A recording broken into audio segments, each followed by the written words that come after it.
வணக்கம், நான் அருண் பேசுறேன். இது சண்டே டிஸ்டர்பர்ஸ் வலையொலியில் வருகின்ற காணொலி. இது சொக்கநாதன் கதை. கதையின் தலைப்பு ஆய்முகம், பாகம் 2.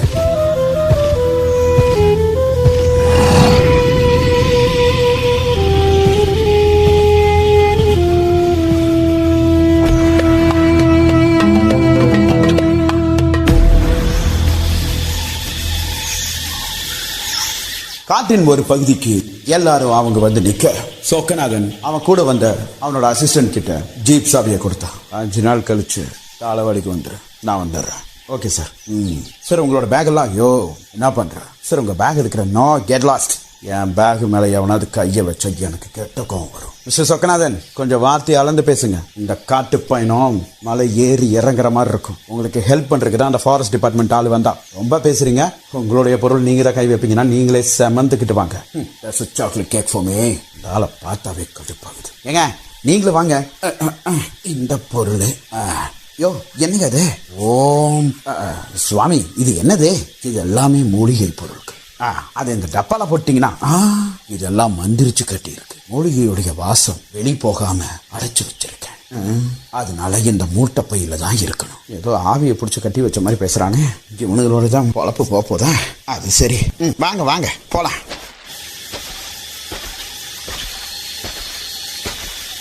தம்பி நீ யாரு? நானா?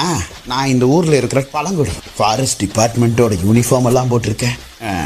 யூனிஃபார்ம் போட்டது தான் உங்களுக்கு பிரச்சனையா? இல்லை ஃபாரஸ்ட் டிபார்ட்மெண்ட் ஆளான்னு கேட்க வந்தேன். டிபார்ட்மெண்ட் ஆளும் கூட தான் மாதம் சம்பளமெல்லாம் கொடுத்துருவாங்க. ஆனால் என்ன தம்பி, அதெல்லாம் உங்களுக்கு சொன்னால் புரியாதே. வாங்க போகலாம். சரிப்பா, என் பொருளை நான் எடுத்துக்கிறேன். இல்லப்பா, இந்த மூலிகை பொருளுடைய சுவாசம் ஐயோ நீங்களே வச்சுக்கோங்க. எப்படியே அவங்க காட்டு பயணம் தொடர்ந்து போய்கொண்டே இருக்க, ஒரு நிமிஷம் இல்லை எனக்கும் வருது சார். என்னாச்சு சொல்லுங்க. பின்னாடி சொக்கநாதன் யானை.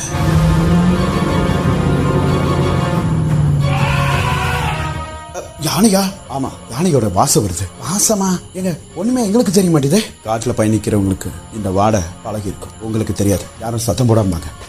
அடுத்த தருணம் சொக்கநாதன் அவங்களை எல்லாம் கடந்து முன்னாடி போக, சொக்கநாதன் என்ன பண்றீங்க? நான் பாத்துக்கிறேன், ஏன் பின்னாடி வாங்க. இத பாருங்க, உங்க துப்பாக்கியை முதல்ல பேக்குள்ள வச்சுட்டு நடந்து போக. மிஸ்டர் ஸ்ரீஹரி, நான் ஒன்னு உங்க ஃபாரஸ்ட் டிபார்ட்மெண்ட்ல வேலை செய்யற ஆள் இல்ல. ஆர்டர் போடுறக்கு அமைதியா வாங்க. யானை இந்த இடத்துல இருக்குதுங்கிறது தெரிஞ்சிருச்சு. அமைதியா போறதுதான் நம்மளுக்கு நல்லது. துப்பாக்கியை எடுத்து உங்க பேக்ல வைங்க. That's too spicy. அப்படின்னு சொல்லிட்டு துப்பாக்கிய பேக்ல வச்ச சொக்கநாதன் முன்னாடி நடந்து போயிட்டே இருந்தா. எல்லாருடைய பார்வையும் சுத்தியும் முத்தியும் இருந்தது. சொக்கநாதன் மேலும் நடந்து போயிட்டே இருக்க, சார் என்ன சார் அவரு மட்டும் வேகமா நடந்து போறாரு? நம்ம அங்கேயும் இங்கேயும் பார்த்துட்டே போக வேண்டியதா இருக்கு. அவன் ஒரு பைத்தியக்காரன். நீங்க வாங்க. திடீர்னு சொக்கநாதன் ஒரு பாதையை கடந்து போக, அந்த இடத்துல ஒரு பெரிய கல் ஒண்ணு உருண்டு வந்தது. எல்லாரும் திரும்பி அந்த கல்லை பார்க்க, இவ்வளவு பெரிய கல்லு எங்க இருக்கு? யானைதான் உருட்டி இருக்கும். ஐயோ, அப்படின்னா அதனுடைய எல்லைக்குள்ள நம்ம வரோங்கிறத அது உணர்ந்துருச்சு. நம்மளை எச்சரிக்கை பண்ணுது. இப்ப என்ன சார் பண்றது? நம்ம இப்படிதான் போகணும்னா போய் தான் ஆகணும். இடையில யானை வருது பூனை வருதுன்னு நிக்க முடியாது. வா சார். என்ன சார் பயமெல்லாம் பேசுறீங்க? யானை சார். அந்த அரசியல்வாதி கிட்ட நான் மாற்று டாக்டர் இல்லைன்னு சொன்னேன். வெட்டினரி டாக்டர்னா யானைக்கு மருத்துவம் பார்க்கணும்ல. மாற்று டாக்டர் மாதிரி நடத்துக்காது, வெட்டினரி டாக்டர் மாதிரி நடத்துக்க. வா சார். இந்த ஆளு சத்தம் போடாத. வா. அதுக்கப்புறம் எல்லாரும் மறுபடியும் அவங்களுடைய பயணத்தை மெல்ல தொடங்க ஆரம்பிச்சோம். திடீர்னு ஏதோ ஒரு சத்தம் அங்க கேட்க, ஹரி பின்னாடி இருந்தவங்களை எல்லாம் போங்க அந்த மரத்துக்கு பின்னாடி போங்க அப்படின்னு சொல்லிட்டு முன்னேறி ஓடி வர, ஒரு புதருக்குள்ள இருந்து ஒரு யானை பிளிரிட்டு ஹரி மேல மோத போச்சு. அந்த சமயம் சொக்கநாதன் ஹரியுடைய ஒரு கையை பிடிச்சு ஒரு ஓரமா இழுத்து விட, யானை ஒரு புறமாக போய் மறுபடியும் திரும்பி நின்று சொக்கநாதனை பார்த்துச்சு. சொக்கநாதனும் கீழே இருந்த ஒரு மூங்கில் கட்டையை எடுத்துட்டு தரையில குத்தி நிக்க, அந்த யானையும் மீண்டும் பிளிரிட்டு சொக்கன் முன்னாடி ஓடி வர, சொக்கனும் ஒரு அடி கூட பின்னுக்கு வைக்காம நின்னா. அதை பார்த்த அந்த யானையும் அப்படியே நின்னுச்சு. அதுக்கப்புறம் மறுபடியும் ஒரு பிளிரிட்டு அந்த யானை காட்டுப்பாதைக்குள்ள போச்சு. ஒரு 20 வினாடி அங்க என்ன நடந்ததுன்னு யாராலையுமே ரீகலெக்ட் பண்ணவே முடியல. எல்லாருமே பயந்து போய் இருந்தாங்க. மரத்துக்கு பின்னாடி இருந்து எல்லாரும் வெளியே வர ஸ்ரீஹரியும் ஒரு பக்கம் கைய ஊனிட்டு எந்திரிக்க, கைய கொடு அப்படின்னு சொக்கன் கொடுக்க ஸ்ரீஹரியும் கைய பிடிச்சிட்டு மேல வந்தா. நன்றி, உயிரை காப்பாத்தினதுக்கா. இல்ல, அப்புறம் யானையோடைய உயிரை நீ எடுக்காம இருந்ததற்கு. உன் உயிரை விட அந்த யானையோடைய உயிர் என்ன பெருசா? எனக்கு என் உயிரை விட யானையோடைய உயிர் தான் பெருசு. கிரேட். இந்த காட்டுக்குள்ளேயே உனக்கு ஒரு சிலை வைக்கலாம் இல்லையா? அதெல்லாம் எனக்கு தேவையில்லாது. நான் மட்டும் சரியான நேரத்துல உன் கையை பிடிச்சி இழுக்கலன்னா இந்த காட்டுல உனக்கு ஒரு சமாதி கட்டியிருப்பாங்க. அதைத்தான் சொல்ல வந்தேன். போலாம் சார். எப்படி சார் அந்த ஆளு யானையை பார்த்துட்டு அப்படியே நின்னா? எதுவுமே யானை பண்ணாதா சார்? யானையுடைய குணாதிசயம் அப்படி. ஒரு சில யானைகள் தாக்க வர்ற மாதிரி ஓடி வரும். அத நல்லா புரிஞ்சவங்களுக்கு அது உண்மையாலுமே தாக்க வருதா இல்ல சும்மா நிக்குதாங்கிறது தெரியும். சொக்கநாதனுக்கு அது தெரிஞ்சிருக்கு. அதனாலதான் அவன் அப்படியே நின்னான். இல்லைன்னா பக்கத்துல இருந்த புதற்குள்ள தாவி இருப்பான். ஓ, இவ பயங்கரமான ஆளு சார்.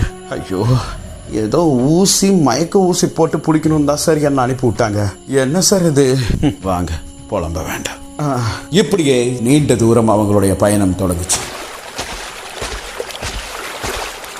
ஒரு ஆத்தோரமா வந்து நிக்க, சார் நீ வெளிச்சம் கிடையாது, பேசாம இங்கே தங்கிக்கலாம். ஓட நீர் தான், இந்த பகுதியில் எதுவும் வராது, இங்கே இருந்துக்கும். சின்ன சொல்றது சரிதான். அவங்க பேக்ல ஒரு சின்ன மேப் மாதிரி இருக்கும். அதை விரிச்சு இங்க ஒரு டென்ட் மாதிரி போடுறதுக்கு ஏற்பாடு செய்யுங்க. ஃபாரஸ்ட் டீம் கைட் தெம் அப்படின்னு சொல்லிட்டு ஸ்ரீஹரி போய் ஒரு மரத்துல சாஞ்சு உட்கார மஞ்சக்கீமலையும் ஒவ்வொரு பொட்டணமா எடுத்து வச்சுட்டு இருந்தாரு. சொக்கனும் அவனோட பேக்ல இருக்கிற கன் எல்லாம் சரி பார்த்துட்டு இருந்தான். ஸ்ரீஹரி மட்டும் நீரை எடுத்து மூஞ்சி கழுவிட்டு எதையோ பறிகுடிச்ச மாதிரி உட்கார்ந்தான். அதை பார்த்துட்டு இருந்த மணிமேகலை, ஸ்ரீஹரி சார். சொல்லுங்க மேடம்.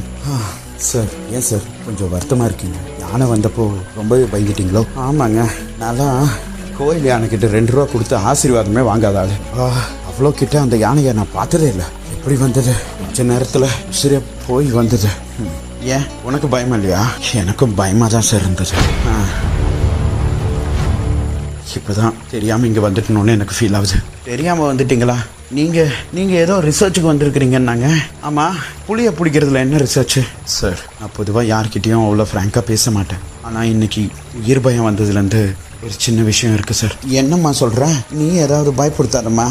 இல்லை சார், இங்கே பாருங்களேன். என்னம்மா இது? இந்த பேப்பரில் இருக்கிறது எல்லாமே போஸ்ட்மார்டம் ரிப்போர்ட். என்ன ரிப்போர்ட் இது? செத்து போன 120 பேரில் 3 பேர் முதல்லயே மயக்கம் அடைஞ்சிருக்காங்க. அப்படியா? ஆமாம், அந்த மயக்கம் அடைஞ்சவங்களை தான் அந்த புலி தூக்கிட்டு போயிருக்கு. So it's an easy prey.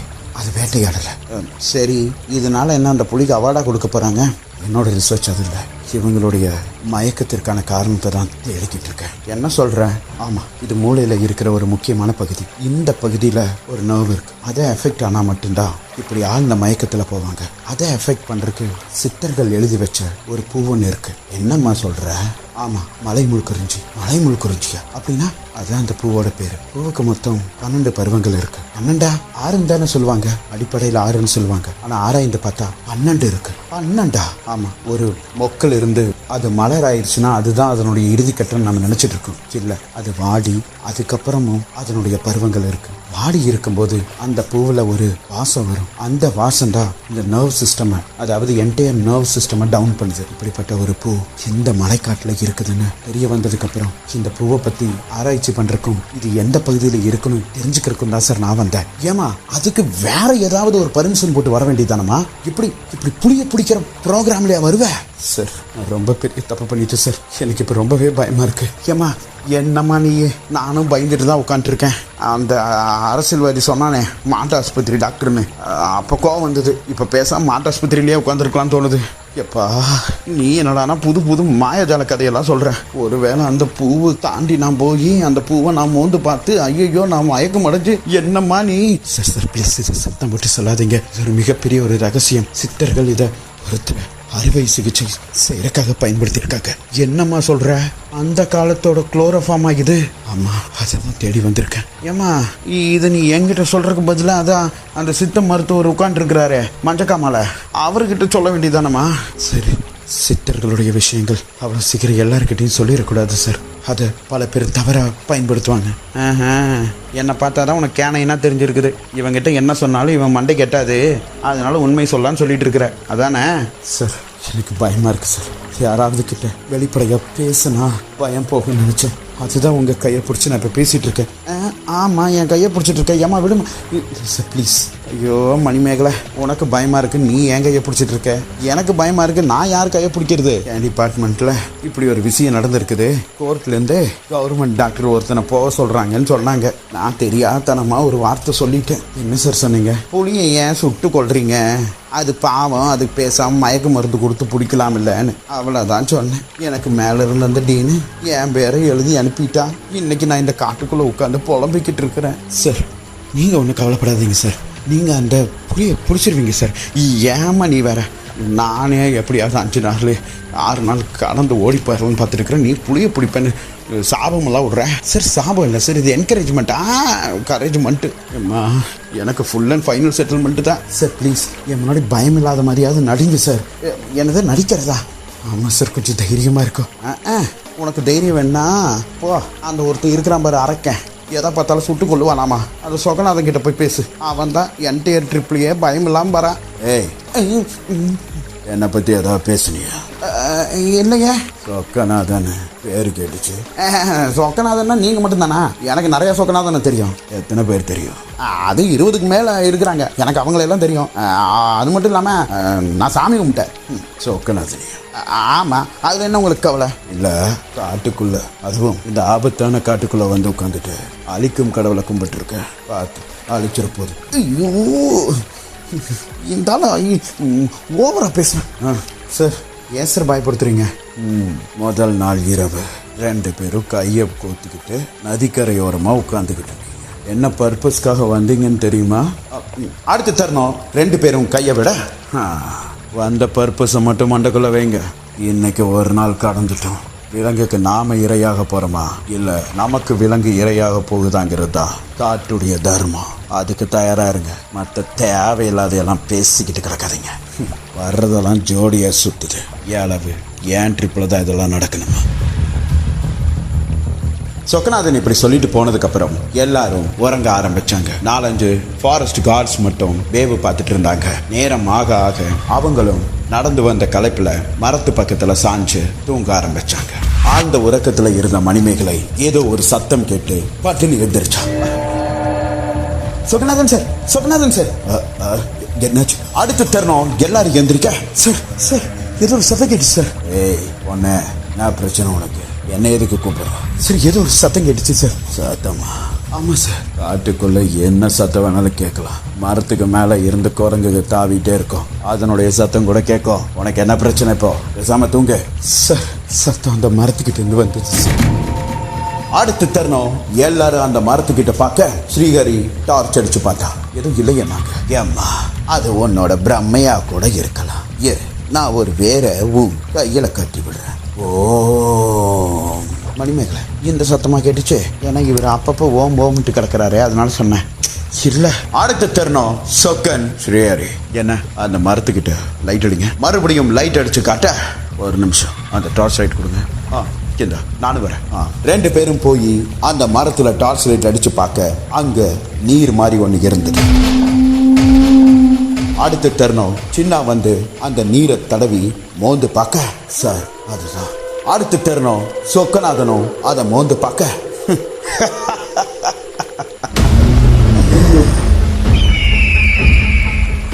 சொக்கநாதனும் அப்படி சிரிச்சுட்டு போக எல்லாரும் வந்து, என்ன சார் ஆச்சு? ஏன் சார் இவர் சிரிக்கிறாரு? நீங்க ஏன் சார் ஷாக்கா நிக்கிறீங்க? ஸ்ரீஹரி சார், என்ன சார் என்னாச்சு? அது புலியுடைய எச்சம். புலியுடைய எச்சமா? ஒவ்வொரு புலியும் அதனுடைய எல்லையை குறிக்கும். அப்படி இந்த இடத்துல வந்து அதனுடைய எல்லையை குறிச்சிட்டு போயிருக்கு. ஆனா நல்ல வேலை சார், பக்கத்துல தான் படுத்திருந்தோம், அது நம்மளை பார்க்கல. யாரு சொன்னாங்க? பார்த்த சாரதி சார். நம்மளை புலி பார்க்கலன்னு யாரு சொன்னது சார்? பார்த்து இருந்ததுன்னா இந்நேரம் நம்மளோட கணக்குல யாராவது ஒருத்தர் இல்லாம போயிருப்பாங்க சார். அந்த புலிக்கு சுத்தமா பயங்கிறதே என்னன்னு தெரியல. முக்கியமா மனுஷங்களுடைய வாடைய நல்லா உணர்ந்து இருக்குது. ஸ்ரீஹரி, எனக்கு தெரிஞ்சு இந்த புலி நம்மளை எச்சரிக்கை செஞ்சுட்டு போயிருக்கு. இத பாருங்க, உடனே நீங்க உங்க துப்பாக்கி எடுக்கிறதுக்கான வேலையை பார்க்காதீங்க. அதுக்கு முன்னாடி எங்க கிட்ட ஒரு துப்பாக்கி இருக்கு, மயக்க ஊசி போடுற துப்பாக்கி. அதுல நாங்க ஷூட் பண்றோம். நீங்க உடனே உங்களோட கண்ணை வச்சு ஃபயர் பண்ணாதீங்க. ஓகே, கோ ஹெட். உங்களுக்கெல்லாம் இப்ப புரியாது. இருக்கிற 8 பேர்ல யாராவது ஒருத்தனோட உசுர் போகும்போது தான் தெரியும். அப்ப வருவீங்க. சோக்கன், நீங்க ஏதாவது பண்ணுங்கன்னு சொல்லிட்டு அப்படின்னு போன சோக்கன் மறுபடியும் திரும்பி 8 பேர்ல 7 பேர் தான் இருக்கும். இன்னொருத்தங்க அப்படின்னு சொல்ல எல்லாருடைய முகத்திலும் ஆச்சரிய குறி வந்துச்சு. நெஞ்செல்லாம் பதறிச்சு. அடுத்த கணம் எல்லார் கையிலும் டார்ச் லைட் எடுத்துட்டு தேடவும் ஆரம்பிச்சாங்க. காத்திருப்போம் அடுத்த அத்தியாயத்திற்கு. நன்றி, வணக்கம்.